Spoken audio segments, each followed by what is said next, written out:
Physical states of matter chapter number 5 class 9 students. आज के इस लेक्चर में हम फिजिकल स्टेट ऑफ मैटर के जो चैप्टर नंबर 5 है इसका जो गैसियस स्टेट ऑफ मैटर के इंट्रोडक्शन पे थोड़ा सा बात करेंगे और इसके साथ टिपिकल प्रॉपर्टीज ऑफ गैसेस के बारे में डिस्कस करेंगे। तो नॉर्मली यानी कॉमनली मैटर के 3 स्टेट्स होते हैं, जैसा कि लिखा गया there are 3 common states of matter, जिसमें से गैस नंबर 1, लिक्विड और नंबर 3 हमारे पास क्या है, सॉलिड है। और इन 3 स्टेट ऑफ मैटर को फंडामेंटल स्टेट ऑफ मैटर भी कहा जाता है। तो इसमें से जो पहला पोर्शन है हमारे पास गैस है, यानी गैसियस स्टेट ऑफ मैटर पे हमें अभी डिस्कस करना है। गैस क्या है, देखिए ये गैस का जो लफ्ज है ये ग्रीक जबान का लफ्ज है और जो कि केओस से निकला है, और केओस का मतलब है रैंडम, और इसी तरह इनको गैसों को कैओटिक मोशन भी कहते हैं, यानी गैसों का जो मोशन होता है ये रैंडम होता है, इसलिए केओस ग्रीक जबान से निकला है जिसका मतलब है केओटिक मोशन, और जिसको हम रैंडम मोशन भी कहते हैं। तो जैसे कि लिखा गया the word gas is the Greek word chaos meaning chaos which means random. Gas है सर केओटिक मोशन और जिसका मतलब है रैंडम मोशन कहा जाता है। इसके बाद हमें ये बात जानना है कि गैस का मतलब क्या है, गैस का डेफिनेशन क्या है। देखिए वो स्टेट ऑफ मैटर जिसका इनडेफिनेट वॉल्यूम हो और इनडेफिनेट शेप हो, यानी वो स्टेट ऑफ मैटर जिसका एक बेतरतीब वॉल्यूम हो और बेतरतीब शेप हो, तो ऐसे स्टेट ऑफ मैटर को हम कहते हैं गैस कहा जाता है। जैसे कि लिखा गया a state of matter which has indefinite volume and indefinite shape is called gas. अब हम बात करेंगे टिपिकल प्रॉपर्टीज ऑफ गैसेस, यानी गैसों का खास प्रॉपर्टीज के बारे में डिस्कस करेंगे। यानी टिपिकल प्रॉपर्टीज का मतलब है कि मेन प्रॉपर्टीज ऑफ क्या है, गैसेस। इसके बाद जो पहला प्रॉपर्टी है गैस का, जो मेन प्रॉपर्टी है इसमें से डिफ्यूजन है। डिफ्यूजन के टर्म को समझने के लिए इस मिसाल पे आप गौर करें, rotten egg smell in house. जैसे कि अगर घर में अंडे सड़ जाते हैं तो इसका स्मेल क्या होता है, पूरा घर में फैल जाता है। तो बेसिकली वो जो अंडे सड़ने से जो स्मेल फैल जाता है बेसिकली एक गैस बन जाता है, और उस गैस का नाम क्या है, हाइड्रोजन सल्फाइड गैस कहा जाता है। तो जो हाइड्रोजन सल्फाइड गैस होता है वो अंडों में पैदा होता है सड़ने से, और जिसकी वजह से वो पूरा घर में फैल जाता है। तो अब ये जो अंडों के अंदर जो गैस है, जो कि हाइड्रोजन सल्फाइड गैस है, इसका बदबू पूरा घर में फैल जाता है। ये किस वजह से होता है, ये बेसिकली क्या है, डिफ्यूजन ऑफ द गैसेस से होता है, क्योंकि गैसों के अंदर एक कॉमन फिनोमिना है जिसको हम डिफ्यूजन कहते हैं। तो अब हम बात करेंगे कि डिफ्यूजन क्या है। देखें, जब 2 या 2 से ज्यादा गैसेस रैंडम मोशन और कोलिजन की वजह से एक दूसरे के साथ स्पॉन्टेनियसली मिक्स हो जाते हैं, तो उस अमल का नाम क्या है, डिफ्यूजन कहा जाता है। स्पॉन्टेनियस का मतलब है कि खुद ब खुद 2 या 2 से ज्यादा गैसों का आपस में मिक्स होने का नाम क्या है, डिफ्यूजन है। जैसे कि मैंने लिखा the spontaneous intermixing of 2 or more than 2 gases due to random motion and collision of gas molecule is called क्या है, डिफ्यूजन है। तो इसी तरह से जो रोटेन एग्स होते हैं इसके अंदर हाइड्रोजन सल्फाइड गैस होता है और एयर के अंदर एकदम क्या होता है, वो मिक्स हो जाता है, और जिसकी वजह से पूरा हाउस में फैल जाता है। तो ये बेसिकली क्या है, डिफ्यूजन का अमल होता है, और जिसकी वजह से हम उस स्मेल को आसानी से घर के किसी भी जगह में हम इसको महसूस कर सकते हैं। तो इसी तरह से गैसों में जो डिफ्यूजन का जो अमल होता है वो बहुत ज्यादा क्या होता है, कॉमन होता है, लेकिन ये अमल लिक्विड में बहुत कम होता है, यानी कम होता है, बहुत कम नहीं कह सकते हैं, और लेकिन सॉलिड के अंदर ये बहुत यानी न होने के बराबर होता है। लिक्विड का मैं आपको एग्जांपल दे दूं तो अगर आप एक ड्रॉप इंक को आप वाटर में मिक्स करो तो वो पूरा मिक्स हो जाता है इंक, तो ये भी एक डिफ्यूजन का अमल होता है। तो ये अमल गैसों में ज्यादा इसलिए होता है क्योंकि गैस मॉलिक्यूल एक मॉलिक्यूल दूसरे मॉलिक्यूल से काफी दूर रहते हैं। इसके बाद जो दूसरा प्रॉपर्टी है ये है इफ्यूजन है। इफ्यूजन को समझने के लिए आप देखें इस एग्जांपल पे आप देख ले, पंचर ऑफ टायर। जब टायर पंचर होता है, देखे आप ये गाड़ी है, इसका टायर दिखाया गया, इसका हवा निकल गया है। तो ये बेसिकली जब गाड़ी में कोई भी कोई नोकेली कोई चीज या कोई निडल या कोई कील गाड़ी में लग जाती है तो एकदम से क्या होता है, गाड़ी का जो टायर का जो हवा होता है वो ग्रेजुअली कम होना शुरू हो जाता है। ये बेसिकली क्या है, ये इफ्यूजन का अमल होता है। तो अब इफ्यूजन क्या चीज है देखें। इफ्यूजन का मतलब होता है कि यानी एक ऐसा अमल जिसमें बहुत ही स्मॉल होल के अंदर गैस मॉलिक्यूल का 1 by 1 विदाउट कोलिजन, आपस में कोलिजन किए बगैर एक एक होके यानी हायर कंसंट्रेशन से लोअर कंसंट्रेशन की तरफ निकलने का नाम क्या है, इफ्यूजन कहा जाता है। जिस तरह अगर गाड़ी के टायर में अगर कोई कील लग जाता है तो एक छोटा सा सुराग होता है जहां गाड़ी के अंदर हवा ग्रेजुअली 1 by 1 निकल जाता है, तो कुछ टाइम के बाद गाड़ी का टायर बैठ जाता है। तो ये बेसिकली क्या है, इफ्यूजन का अमल होता है। जैसे कि मैंने लिखा, the escape of gas molecule through the hole one after the other without collision is called effusion. इसका example puncture of tyre.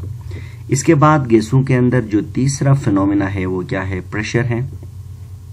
Pressure क्या है देखें, मैंने डिफाइन किया, फोर्स एक्सर्ट इन पर यूनिट एरिया, यानी एक यूनिट एरिया के अंदर जितना फोर्स एक्सर्ट करता है तो उसका नाम क्या है, प्रेशर है।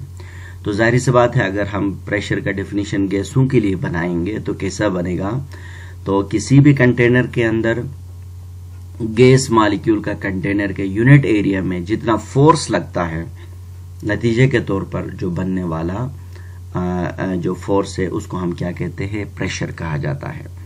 तो इसी तरह से गैस मॉलिक्यूल एक दूसरे से दूर होते हैं और जिसकी वजह से वो कोलिजन करते हैं और नतीजे के तौर पर उस कोलिजन की वजह से प्रेशर पैदा होता है। जैसे कि मैंने लिखा, the force exerted by a gas on the unit area of a container is called pressure. जो प्रेशर होता है जाहिर सी बात है वॉल ऑफ द कंटेनर के साथ लगता है और जिसकी वजह से उस गैस के अंदर प्रेशर पैदा हो जाता है। जैसे कि देखिए आपको एक बैलून दिखाया गया है और यहाँ एक बंदा है और जो कि ब्लो अ बैलून, यानी बैलून के अंदर क्या करता है, वो हवा भरता है। तो जाहिर सी बात है वो हवा बैलून में ढलना शुरू करता है तो डेफिनेटली उस गैस बैलून के अंदर नंबर ऑफ मॉलिक्यूल बढ़ जाते हैं और इनके कोलिजन बढ़ जाता है। अब उस कोलिजन के नतीजे में प्रेशर पैदा हो जाता है और बैलून का साइज यानी बढ़ने लगता है। तो ये भी आप प्रेशर का जो है ना एक बेहतरीन एग्जांपल आप समझ सकते हो। इसी तरह से जो प्रेशर है यानी 0 डिग्री सेंटीग्रेड में और सी लेवल में 760 मिलीमीटर मरकरी होता है गैसों का, और इसी तरह 1 atm प्रेशर हमेशा 760 मिलीमीटर मरकरी के बराबर होता है और दूसरे मानों में 760 मिलीमीटर मरकरी 760 टॉर के बराबर होता है। इसी तरह से यूनिट ऑफ जो प्रेशर है वो पास्कल होता है। तो ये कुछ चीजें याद करना जरूरी है। इसके बाद गैसों का जो फोर्थ प्रॉपर्टी है वो है कंप्रेसिबिलिटी, यानी गैसेस आपस में क्या होते हैं, कंप्रेस हो जाते हैं। और कंप्रेस जैसे कि देखिए कंटेनर आपको दिखाया गया है, ये देखिए ये इस कंटेनर के अंदर गैस भरा है और ये एक पाइप आउट है यहाँ से और यहाँ पर एक वो गेज दिखाया गया है और जहाँ पर देखिए ये एक मूवेबल पिस्टन है। जब यहाँ से इस मूवेबल पिस्टन को जब नीचे दबाया जाता है तो गैस मॉलिक्यूल एक दूसरे के करीब आता है और यहाँ से देखिए ये जो सुई है 0 से हमारे पास देखिए तकरीबन 2 पॉइंट, यानी जितना आप पिस्टन को नीचे लाते जाते हो तो इतना उसका प्रेशर क्या होता है, बढ़ते जाता है। यानी गैसों के अंदर कंप्रेस होने का फिनोमेना क्या है, बहुत ज्यादा कॉमन है। अच्छा, गैसेस कंप्रेस क्यों होते हैं? क्योंकि गैसों के अंदर एक गैस दूसरे गैस मॉलिक्यूल के साथ एक खास डिस्टेंस में रहता है। इंटरमॉलिक्यूलर स्पेसिस होते हैं, काफी दूर रहते हैं, और जिसकी वजह से वो गैसेस आपस में क्या होते हैं, कंप्रेस भी होते हैं, क्योंकि गैसों में एक खास यानी अच्छा खासा स्पेस होता है, और जिसकी वजह से जब कोई प्रेशर अप्लाई किया जाता है तो गैस मॉलिक्यूल एक दूसरे के करीब आते हैं और वो कंप्रेस होते हैं। तो आपको ये प्रॉपर्टी भी जानना है कि गैसेस हमेशा लिक्विड के मुकाबले में बहुत ज्यादा आसानी से क्या होते हैं, कंप्रेस होते हैं। जैसे कि मैंने लिखा, गैसेस आर हाईली कंप्रेसेबल और due to the presence of क्या है, large empty spaces between the gas molecule. On applying pressure, distance between the gas molecule is decreases, therefore its volume is decreases। और इसके example आप LPG से भी ले सकते हैं। एलपीजी का मतलब है कि जिस तरह हम घरों में सिलेंडर इस्तेमाल करते हैं और उसके अंदर क्या होता है, लिक्विफाइड पेट्रोलियम गैस होता है, यानी जो गैस भरा जाता है उसको कंप्रेस किया जाता है सिलेंडर के अंदर और वो लिक्विड फॉर्म में होता है, और फिर उसके बाद हम गल लाकर हम उसको स्टोव के साथ या जो है ना चूल्हे के साथ हम कनेक्ट कर जाते हैं, तो वो कंप्रेस गैस अनकंप्रेस हो जाकर जलना शुरू हो जाता है। तो इसी तरह से ये भी आप गैसों का एलपीजी से भी आप समझ सकते हैं कि गैसेस आसानी से कंप्रेस हो सकते हैं।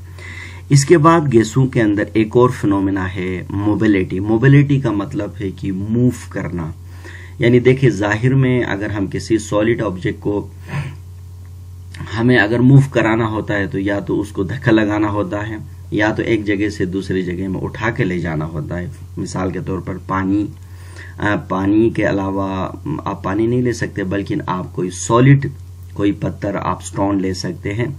तो गैसों के अंदर जो है ना, मोबिलिटी का मतलब है कि मूव करने का सलाहियत आसानी से होती है।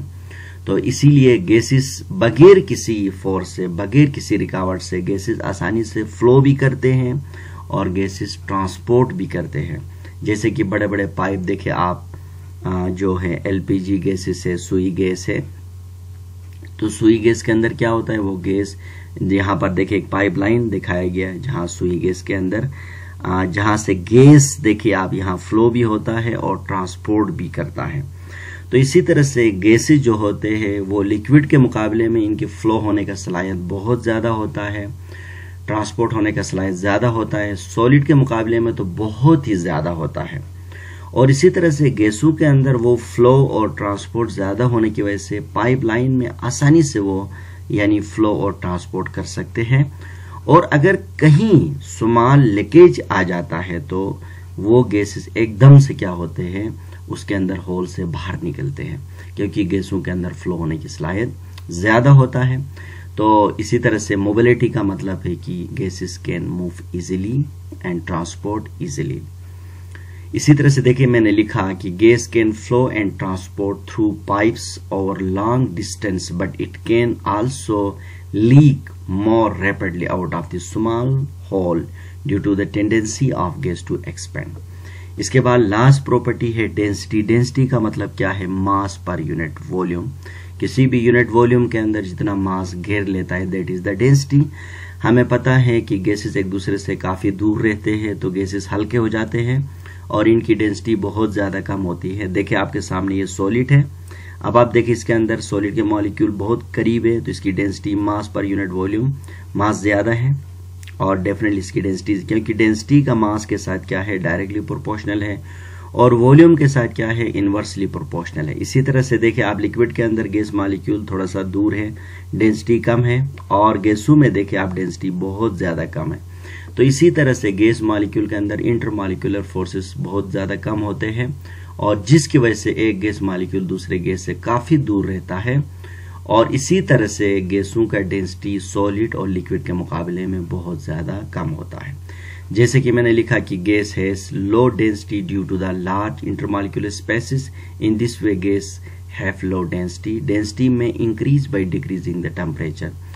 अगर आप गैसों को कंप्रेस करोगे, टेम्परेचर को कम करोगे तो इसका जो डेंसिटी होगा वो बढ़ जाएगी। मिसाल के तौर पर आप 20 डिग्री सेंटीग्रेड में ऑक्सीजन का डेंसिटी 1.5 ग्राम पर डीएम क्यूब होता है, जब आप 0 डिग्री में लाओगे तो 1.4 ग्राम पर डीएम क्यूब है। इसी तरह से अगर आप गैसों में टेम्परेचर कम करोगे तो उसका डेंसिटी भी कम होता है, और टेम्परेचर जब बढ़ाओगे तो डेंसिटी क्या होता है, बढ़ जाता है।